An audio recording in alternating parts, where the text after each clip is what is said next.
This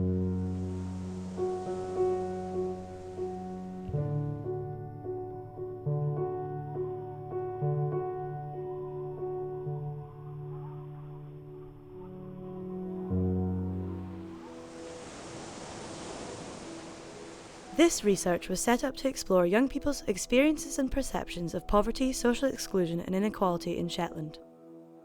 11 young people, myself included, were tasked with conducting this youth-led project. We discussed the issues in Shetland from our own perspectives, then developed research topics and questions. We then went out into our communities and interviewed our friends and family. Finally, we collected the evidence together, and out of it came 6 key messages.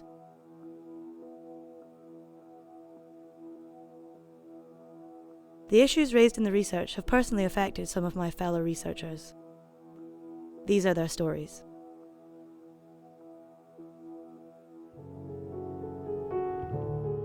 When I was growing up, I thought Yell was the centre of the world. My name is Daniel Aquilina, I'm 17 years old and I live in Mid-Yell. In a small community like this, I didn't really find it difficult to fit in. But that's because I came here from a really young age. I guess I can see if you came here when you were older, it would be more difficult because people have already got their social groups and you're basically sitting outside of them. The worst thing about living in Shetland is that you're isolated from pretty much the rest of the world. It was good to live in an isolated area to begin with because you got a safe upbringing and a friendly community. But once you grow up, you realize you need to get away. You don't really connect with the fact that Shetland's a tiny little island sitting in the middle of the North Sea, and everything here is tiny compared with the rest of the world. Sitting at home, you'll never get anything done in Shetland because no one will do stuff for you. You've actually got to go out and join groups.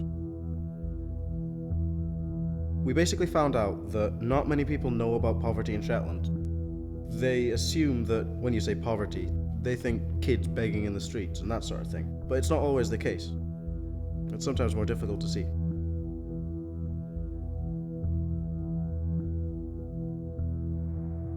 I plan to take on 6th year and then go to college and become a chemistry teacher. That's the hope anyway. I would say trying to get a job in Shetland would affect me considerably. My name is Anthony Cox. I'm 16 years old and live in Sandwick. If you don't want to be a joiner or a fisherman, then Shetland is quite a hard place to find a job. That really relates back to the stigma. If you're not, then it's kind of different. The only aspiration you can have, if you don't want to be a fisherman or a joiner for a male, would probably only be teaching or council. We found quite a lot out about the Shetland grapevine. I think everyone knew a great deal about it before we came here, but I think we got the full extent of it. It does actually go everywhere, and the fact of the matter is one piece of information said, say, for example in Sunborough, would be announced by the end of the day.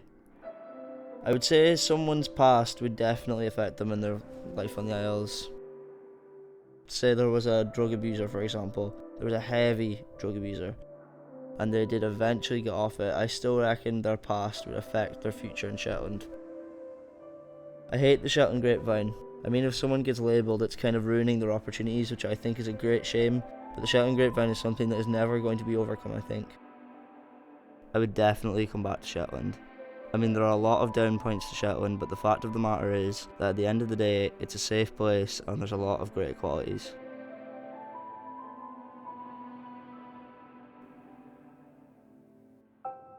I kind of turned my life around from one place to a better place. My name is Simone Duddy and I'm 19, just turned, and I live in Sunborough. My past knew me disliked by a lot of people really, maybe disliked by myself. I didn't really understand a lot about self-respect or self-confidence or the respect for other people, and people totally picked up on that and they hated me for it. I don't know, I kind of hit rock bottom and then I realised that I had to work hard to get where I wanted to be. Otherwise I wouldn't really have much of a chance. It was kind of hard because Shetland's so cliquey and you knew everybody. But I suppose it comes from a fear of not knowing who people are and not knowing how to trust people.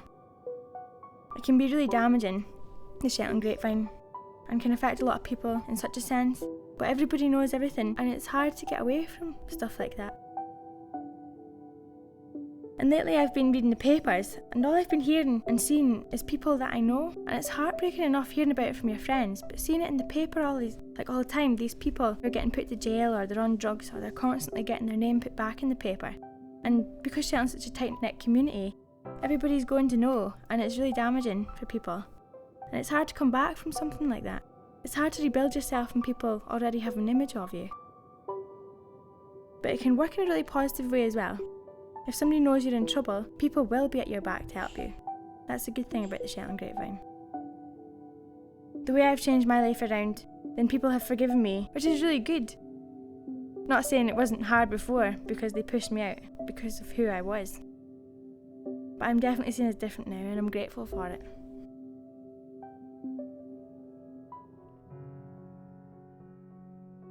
The research we've done about this whole project has totally opened my eyes. I've heard lots of different views and opinions, and it was really interesting once you actually delved into it and compared everything. I love the people I've met, and I'm so glad to have met them. They're a great laugh and great people to know. It was good fun, and I made new friends. It's made me more confident in knowing about it and talking about it to help other people and help myself. Now we're actually out in the community, doing things and making a difference, which is really good. It makes you feel that your work is going to use, and you're doing something. I'm more open to the possibility of change in Shetland. I think I got a slightly more mature view of life in Shetland. Hopefully, the research will have a really good impact.